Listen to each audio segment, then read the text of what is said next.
کے سامنے میں یہی عرض کرنا چاہتا ہوں کہ دنیا کی طاقتیں عوام پر بہت اثر کرتی ہیں، صحیح ہے، بہت زیادہ اثر کرتی ہیں۔ آپ یہ سوچتے ہوں گے جب الیکشن آتے ہیں، فیصلے ہوتے ہیں، ارے اس سے ہمارا کیا لینا دینا، ہم راجنیتی میں نہیں ہیں، ہم پالیٹکس میں نہیں ہیں، ہم سیاست میں نہیں ہیں، آپ یہ سمجھ کر کے بیٹھتے ہوں گے۔ لیکن میرے عزیزو، ہماری زندگی پر سب سے زیادہ اثر کرنے والی کوئی چیز ہے تو وہ سیاست ہے، بالکل، پالیٹکس ہے۔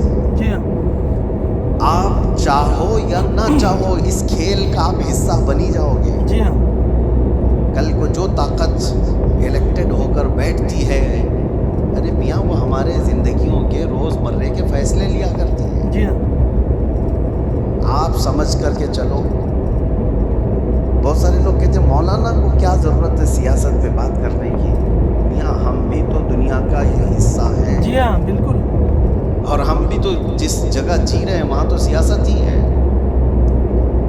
کل کو فیصلہ قائم کر لیا جائے گا کہ آپ کو صبح اتنے بجے اٹھنا ہے، اتنے بجے سونا ہے، پارلیمنٹ میں فیصلہ ہو چکا ہے، تو ہماری زندگی پر اثر کرے گا کہ نہیں کرے گا؟ کرے گا، جو کچھ بھی ہے، آپ تاجر ہیں، چھوٹے سے بزنس کرنے والے ہیں، پارلیمنٹ میں بیٹھ کر کے کوئی بھی بل پاس ہو گیا کہ 1,00,000 روپے کی آمدنی تمہاری ہو رہی ہے تو تمہیں اتنا ٹیکس دینا ہوگا، اتنا فلاں دینا ہوگا، تمہارے بزنس پر اثر ہوگا کہ نہیں ہوگا؟ تم چھوٹے ہی آدمی ہو لیکن سیاست کا اثر پورے قوم کے اوپر ہمیشہ ہوا کرتا ہے۔ آپ حصہ نہیں ہیں، آپ الیکشن لڑتے بھی نہیں ہیں، ووٹ دیتے بھی نہیں ہیں، دور رہتے ہیں، لیکن میں آپ کو بتاتا ہوں آپ کا بچہ ہوگا، آپ اسکول بھیجیں گے کہ نہیں بھیجیں گے؟ اسکول کی ایجوکیشن پوری کون بناتا ہے؟ پارلیمنٹ بیٹھ کر کے بناتی ہے۔ جی ہاں، ایک ایجوکیشن بورڈ ہوگا پارلیمنٹ کے ذریعے سے، اور اس ایجوکیشن بورڈ یعنی ایجوکیشن منسٹر بھی تو ہوتا ہے، جی ہاں، اس کے انڈر میں پورے ملک کے اندر کیا سلیبس چلنا چاہیے یہ سب ڈیسائیڈ ہوگا، صحیح، تو جو وہ ڈیسائیڈ کریں گے وہی آپ کے بچے کو پڑھانا پڑے گا۔ بالکل، تو سیاست کا اثر آیا کہ نہیں آیا؟ آیا جی، آپ ہزار دور بھاگتے ہو لیکن آپ کو کبھی کسی سے کوئی بھی مسئلہ ہو گیا، کوئی تکرار ہو گئی، چلیں کچھ مسئلے ایسے پیش آئے، کیس ہو گیا، کہاں جائیں گے آپ؟ عدالت میں جائیں گے، جی ہاں، آپ کو کورٹ میں جانا ہے۔ عدالت کے پورے جو آئین بنے ہوئے ہیں، قانون بنے ہیں، وہ سیاست کے اثر میں ہی بنے ہوئے ہیں، بالکل، آپ اس سے دور نہیں جا سکتے۔ صحیح کہہ رہے ہیں، میں یہ ساری تمہید اس لیے عرض کر رہا ہوں کہ دنیا میں جو بھی طاقت پر بیٹھتا ہے اس کا اثر عوام پر ہوتا ہے۔ جی، اب اس تمہید کو اگر سمجھ چکے ہو تو آگے کی بات سنو غور سے، بہت دھیان سے، کس لیے میں کہہ رہا ہوں۔ جب طاقت، بڑی طاقت حکومت پر بیٹھتی ہے تو عوام کی روزمرہ کی زندگی پر تو اثر ہوتا ہی ہے، جی، لیکن ساتھ ہی ساتھ عقیدے پر بھی اثر ہو جاتا ہے، بالکل، ایمان پر بھی اثر ہوتا ہے۔ جی ہاں، اسی لیے جب حکومت پر جب بڑی ایسی طاقتیں آتی ہیں جن کا عقیدہ بالکل مخالف ہو تمہارے ایمان سے، اس کے باوجود اس کا اثر دیکھنے کو ملتا ہے عوام الناس پر۔ جی ہاں، اب جو حالات ابھر کر کے آ رہے ہیں، دیکھنا میری بات کو آپ یاد رکھیں، میں پریڈکشن نہیں کرتا ہوں، کوئی بھوشوانی نہیں ہے، صحیح ہے، لیکن دستور ایسا چلا ہے، میں آپ سے کہہ رہا ہوں کل کو اگر ایران کا دبدبہ بڑھتا ہے تو پھر جو حالات پیش آنے والے ہیں، میں اس کی مخالفت میں یہ نہیں کہہ رہا ہوں، ہاں، وہ نہیں ہونا چاہیے، نہیں ہونا چاہیے، ہزاروں لاکھوں وہ لوگ ہوں گے جو اپنے عقیدے پر پھر سے دیکھنے پر مجبور ہو جائیں گے۔ اہل سنت و جماعت کے لیے بڑا مسئلہ بھی ہوگا، ایسے ہی اس سے 100 سال پہلے جب سعودی میں وہابی حکومت قائم ہوئی، پیسہ، طاقت، سب کچھ ان کے پاس تھا، جی ہاں، علماء خریدے گئے، کتابیں چھپائی گئیں، جنت البقیع کو بلڈوزر سے پورا تہس نہس کر دیا گیا، استغفر اللہ، استغفر اللہ، شرک کے نام پر بہت ساری چیزوں کو ختم کیا گیا، استغفر، طاقت تھی، حکومت آئی، جی ہاں، اور ایک دو نہیں ہزاروں لاکھوں کی تعداد میں ان کے عقیدے کی بولی بولنے والے لوگ پیدا ہوئے۔ صحیح، صرف عوام نہیں، علماء بھی، بڑے بڑے مفتیان کرام،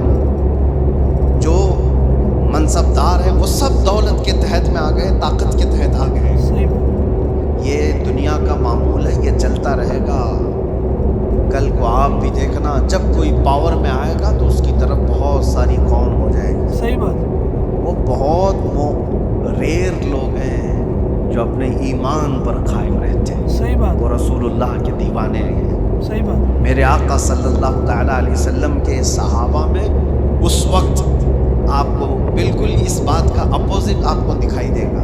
اس کا اپوزٹ، حضور نے جب ایمان کی دعوت دی تو سب سے پہلے آپ کے پاس آنے والے صحابہ غریب تھے، صحیح، بہت غریب تھے. ٹھیک، اور ایسا نہیں کہ حضور پاک صلی اللہ تعالیٰ علیہ وسلم کا مال دیکھ کر کے وہ آئے تھے جی، کہ بڑی طاقت کے مالک ہیں، بڑے دولت کے مالک ہیں، ان کے پاس جائیں. نہیں، اس رسول کے پاس وہ آئے تھے جو پیٹ پر پتھر باندھا کرتے. آئے، وہ صحابہ اس رسول کے پاس آئے تھے جو فاقہ کشی کو زیادہ ترجیح دیتا. رسول کریم صلی اللہ تعالیٰ علیہ وسلم کے ساتھ آپ تو گئے غریب صحابہ، لیکن اس کے اپوزٹ میں کون تھے؟ ابو جہل بڑے پیسے والا، ابو لہب بڑے پیسے والا، صفوان بڑے پیسے والا، اتنے بڑے بڑے مالدار لوگ وہاں پر تھے جو یہ پورے صحابہ کی اکیلے کفالت کر سکتے تھے، سارے صحابہ کو وہ اکیلے پال سکتے تھے. اب یہاں پر میں آپ کو بتاتا ہوں، ایک طرف مال اور پیسہ اور طاقت و قوت ہے، اور ایک طرف یہ غریب صحابہ کی جماعت ہے جو پیٹی جا رہی ہے، ماری جا رہی ہے. صحابہ نے کیا کیا؟ اللہ اکبر. وہ مجھے بات یاد آتی ہے، خندق کے موقع پر 1 مہینے سے صحابہ خندق کھود رہے تھے، اور جب جنگ شروع ہوئی 12,000 کے قریب تعداد میں مشرکین آ گئے خندق کے اس پار. ان کو پتہ نہیں تھا یہ خندق والی جنگ ہے مشرکین کی. یہ صحابہ نے نیا طریقہ اختیار کیا تھا مدینے کی حفاظت کے لیے کہ وہ خندق عبور کر کے مدینے میں نہ آ جائیں. خیر، مہینہ گزر گیا تھا، کھانے پینے کی چیزیں ختم ہو گئی تھی، فاقے پر فاقہ چل رہا تھا. اس وقت سامنے والی جو فوج تھی وہاں سے تو روز گوشت بھوننے کی خوشبویاں تھیں، گرم روٹیاں ادھر پک رہی تھیں. وہاں تو پیسہ تھا، مال تھا، کھانے کی افراد تھی. صحابہ ادھر بھوکے ہیں، پیاسے ہیں، لیکن تاریخ میں آپ کھول کر کے دیکھو ایک صحابی نے بھی رسول اللہ کے یہ کہا ہو کہ چلو ادھر کھانے کی لذیذ چیزیں ہیں، جا کر کھا کر کے تو آئیں. اس طرف انہوں نے چہرہ تک نہیں کیا. کیا بات. حضور پاک صلی اللہ تعالیٰ علیہ وسلم نے ان سے کہا، اے میرے صحابہ، مجھے پتہ ہے گوشت کی خوشبوئیں تمہاری بھوک کو اور بڑھا دیتی ہوں گی، تمہارا صبر ٹوٹتا ہوگا، صبر کرو. صحابہ نے کیا کہا؟ یا رسول اللہ صلی اللہ تعالیٰ علیہ وسلم، ہم روٹی اور بوٹی کے لیے اس جنگ میں آئے ہوتے تو یہاں نہیں ہوتے، وہاں ہوتے. کیا بات. ہم آئے ہیں صرف چہرے رسول کے لیے. سبحان اللہ. ہماری بھوک کا علاج ہے مصطفیٰ کا چہرہ، کیا بات. ہماری بیماریوں کا علاج ہے مصطفیٰ کا چہرہ. کیا بات. اس دین سے ان لوگوں نے ایک بال برابر بھی بغاوت نہیں کی. الحمدللہ. لیکن وہ عوام کی بات ہے کہ جب جب طاقت کسی ایسے گمراہ کے پاس بھی آ گئی تو اس کی گمراہی کی تعریف کرنے والی ایک جماعت پیدا ہو جائے گی. جی ہاں. ہاں، ایک جماعت پیدا ہو جائے گی. ارے دور تو چھوڑو، ہمارے اس ملک میں کچھ سالوں پہلے ایک کانفرنس ہوئی تھی دلی میں، آپ کو پتہ نہیں ہوگا. اس میں بڑے بڑے علماء اور بڑے بڑے صوفیوں کو جمع کیا گیا تھا. اور کانفرنس کرانے والے کون تھے؟ کانفرنس کرانے والے ملک کے پرائم منسٹر تھے. مسلمانوں کی، صوفیوں کی، خانقاہوں کی کانفرنس کرائی گئی تھی. ٹھیک ہے، علماء بھی اس میں شریک ہیں، خانقاہوں کے گدی نشین اور گدھے نشین سب سید اس میں شامل ہیں. اور شروع ہو رہی ہے کانفرنس تو مجھے حیرت ہوتی ہے. قصیدہ پڑھنے والا کوئی مولوی قصیدہ پڑھتا ہے بادشاہ کی شان میں، خدا کرے کہ تیری عمر کو عمر خضر عطا ہو. استغفر. یہ دعا دی جا رہی ہے. میں یہ کہتا ہوں میرے عزیزو، یہ سارا منظر ایک طرف، لیکن جو میں بات کہہ رہا ہوں، طاقت اور سیاست جب آ جاتی ہے تو بہت سارے لوگوں کے عقیدے پر بھی اثر پڑتا ہے. جی ہاں. اس وقت اپنا عقیدہ بچانا ایک بہت بڑا چیلنج ہوتا ہے. آپ کیا سمجھتے ہو یہ جو فرقے پیدا ہوئے دین میں، یہ طاقت کے اثر سے پیدا ہوئے؟ جب سیاست پر، حکومت پر کوئی گمراہ بیٹھ جاتا ہے تو وہ اپنا عقیدہ سب پر تھوپنے کی کوشش کرتا ہے. صحیح بات. صحیح بات. معتزلہ کی جماعت آئی. معتزلہ ایک فرقہ ہے، وہ قرآن کو اللہ کی مخلوق مانتے تھے. قرآن فنا ہو جائے گا. اچھا. بہت سارے ان کے عقیدے گمراہ تھے. جب وہ پاور پر آئے، خلیفہ بنے یا گورنر بنے، تو انہوں نے عوام کو اور علماء کو زبردستی اپنا عقیدہ تھوپا. آئے. اور ایک دور ایسا آیا کہ علماء ان کے حساب سے فتویٰ دینے لگے، ان کی تعریفیں کرنے لگے کہ یہ حق جماعت والے لوگ ہیں. بادشاہ اعظم ان کی تعریف میں قصیدے پڑھے جاتے تھے. لیکن میرے عزیزوں، پوری قوم کبھی گمراہ نہیں ہوتی. ہر زمانے میں حقانی علماء اور ربانی علماء موجود رہتے ہیں. بے شک بے شک. معتزلہ کی جماعت پاور میں تھی، حکومت میں تھی، طاقت ان کے پاس تھی، علماء کی جماعت ان کے پاس تھی. لیکن اسی زمانے میں ہم دیکھ رہے تھے ایک مرد قلندر حضرت سیدنا امام احمد بن حنبل کو. کیا بات. امام احمد بن حنبل کو بادشاہ نے 100 کوڑے مارے تھے پیٹھ پر، اور اس کے بعد دوسرا آیا اس نے مارا، پھر تیسرا آیا اس نے مارا. کوڑے کس طرح سے مارے جاتے تھے؟ ان کی ریڑھ کی ہڈی جھک گئی تھی. امام ہے جن کو 5 لاکھ حدیثیں حضور کی یاد تھیں. وہ عام آدمی نہیں تھے. امام احمد بن حنبل جن کو رسول اللہ کی 5 لاکھ حدیثیں یاد تھیں، صرف اس لیے کہ وہ طاقت اور حکومت کے تحت رہ کر کے ان کی بولی نہیں بولنا چاہتے تھے. امام احمد بن حنبل کو ایک بار کوڑے مارنے کے ٹائم پہ ان کے دونوں ہاتھ یوں زنجیر پر باندھے جاتے تھے اور لنگی پہنے ہوئے، تہبند، ننگی پیٹھ پر جلاد کوڑے مارتا تھا. اور جب مارے جا رہے تھے ایک دن ایسا بھی ہوا کہ آپ کی لنگی، آپ کی تہبند نیچے اترنے لگ گئی. استغفر اللہ. آپ کی آنکھوں میں آنسو آ گئے کہ کیا میں بے ستر ہو جاؤں گا؟ ایک عالم ربانی جو کوڑے کھا رہا ہے شریعت مصطفیٰ کی حفاظت کے لیے، تہبند نیچے گرنے لگی.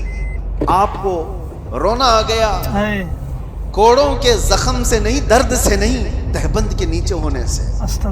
اچانک دیکھا گیا 2 ہاتھ غیب سے آئے اور ان کی تہبند کو کس کے باندھ دیے. کیا بات. اور جو آپ کی آنکھوں میں آنسو تھے، اچانک آپ مسکرانے لگے. جلاد پوچھتا ہے کہ ہوا کیا؟ تم تو ابھی رو رہے تھے اور ابھی ہنسنے لگ گئے ہو.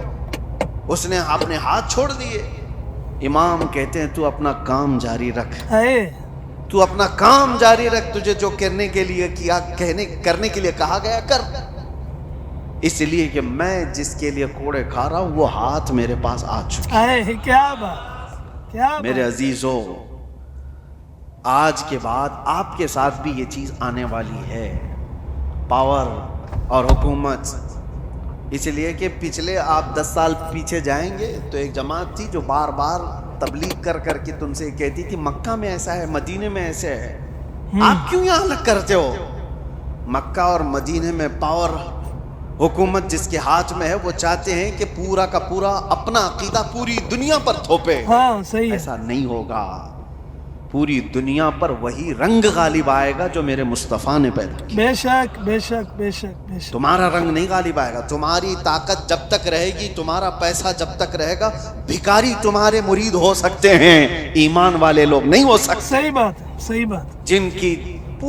جن کا پورا ایمان ہی دولت ہے، جن کا پورا جینے کا مقصد ہی دولت ہے، ان کے عقیدے سے کیا سروکار. صحیح بات. وہ کل کو کچھ اور ہوں گے، آج کو کچھ اور ہوں گے. صحیح.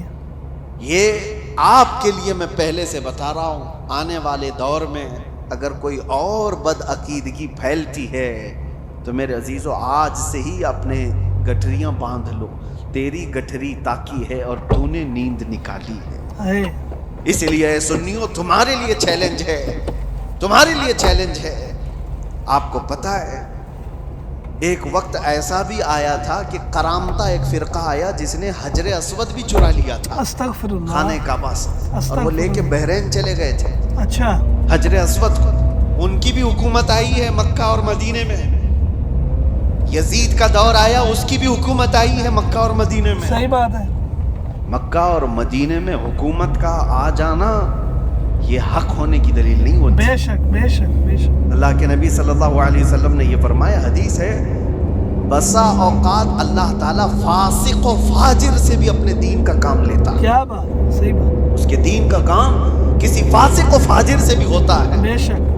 تو آپ کے لیے وہ معیار نہیں، معیار رسول اللہ کی محبت ہے. بے شک بے شک. معیار حضور اکرم صلی اللہ علیہ وسلم کی شریعت ہے. اگر کبھی کوئی ایسے ڈھکوسلے لوگ آئے جیسے یہاں بادشاہوں کے دور میں بھی ایسی چیزیں آئی ہیں.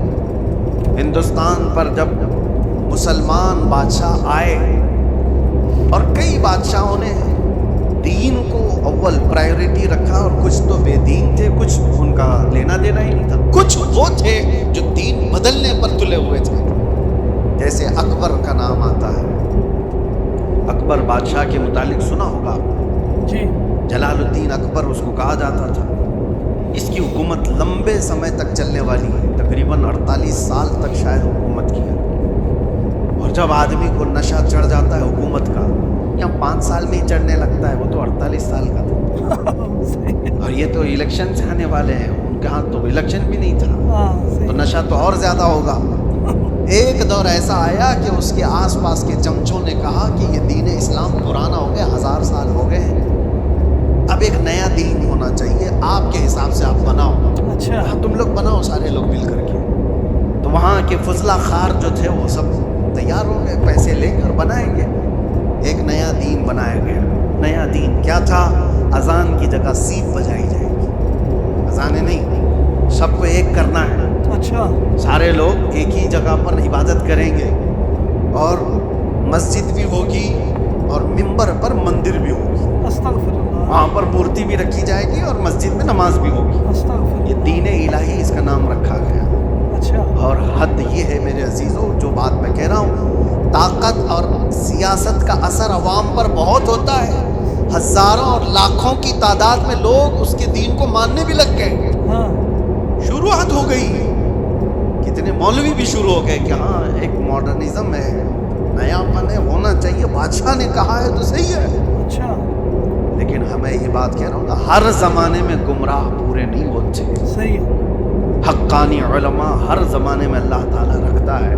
بے شک. ایک مرد قلندر احمد فاروقی سرہندی مجدد الفسانی کھڑے ہوئے، ہائے سبحان اور انہوں اللہ. نے اس کی تردید کی، اور جگہ جگہ آپ نے اپنے بیانوں سے انکار کیا کہ دین الہی نہیں ہوگا، دین مصطفیٰ ہی ہوگا. بے شک بے شک. تم نے نام رکھا ہے دین الہی، یہ اللہ کا دین نہیں ہے، یہ بادشاہ کا بنایا ہوا دین ہے.